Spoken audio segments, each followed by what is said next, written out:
అందరికీ నమస్కారం. Breaking news. అయోధ్యకు తిరుపతి నుంచి ప్రత్యేక విమానంలో 1,00,000 లడ్డూలు. ఈ డీటెయిల్స్ చూసే ముందు ఈ వీడియో నచ్చినట్లయితే లైక్ చేయండి, షేర్ చేయండి. మరిన్ని వీడియోల కొరకు మా ఛానల్ను సబ్స్క్రైబ్ చేసుకోండి. అయోధ్యలోని రామమందిర ప్రాణప్రతిష్ఠ వేడుకలు ప్రారంభమయ్యాయి. జనవరి 22న గర్భాలయంలో బాలరాముడి విగ్రహాన్ని ప్రతిష్ఠించనున్నారు.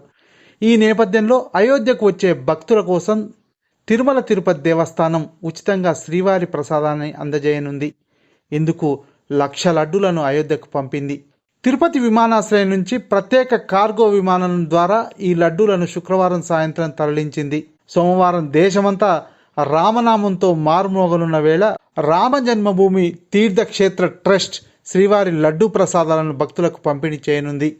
లడ్డూల తరలింపుపై టీటీడీ జేఈఓ వీరబ్రహ్మం మీడియాతో మాట్లాడుతూ, అయోధ్యలో శ్రీరామచంద్రమూర్తి ఆలయ ప్రారంభోత్సవానికి 1,00,000 లడ్డూలు పంపిణీ చేయాలని పాలక మండలి నిర్ణయం తీసుకుందని తెలిపారు. 1,00,000 లడ్డూలను తయారు చేసి గురువారం ప్రత్యేక ప్యాకింగ్ చేయించామని చెప్పారు. తిరుమల నుంచి తిరుపతి ఎయిర్పోర్టుకు తరలించి అక్కడి నుంచి ప్రత్యేక కార్గో ఎయిర్ క్రాఫ్ట్ ద్వారా అయోధ్యకు తరలించనున్నట్టు జేఈఓ వివరించారు. ఈ నెల 22న అయోధ్యలో భక్తులకు ప్రసాదం పంపిణీ చేస్తారని చెప్పారు. స్వచ్ఛమైన నెయ్యితో లడ్డూలను తయారు చేయించామన్నారు. ఏరో గ్రూప్ సహాయంతో ప్రత్యేక కార్గో విమానం ద్వారా అయోధ్యకు లడ్డూ ప్రసాదం వెళ్లనుందని వీరబ్రహ్మం తెలియజేశారు.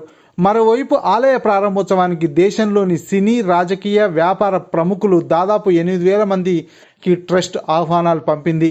వ్యాపారవేత్త Mukesh Ambani, Aditya Birla group chairperson Kumaramangalam Birla, Piramal group chairman Ajay Piramal, Mahindra chairman Anand Mahindra, TCS CEO కృతివాసన్ను రామాలయ ప్రారంభోత్సవానికి ఆహ్వానించింది ట్రస్ట్. ఈ వీడియో నచ్చినట్లయితే లైక్ చేయండి, షేర్ చేయండి. మరిన్ని వీడియోల కొరకు మా ఛానల్ను సబ్స్క్రైబ్ చేసుకోండి.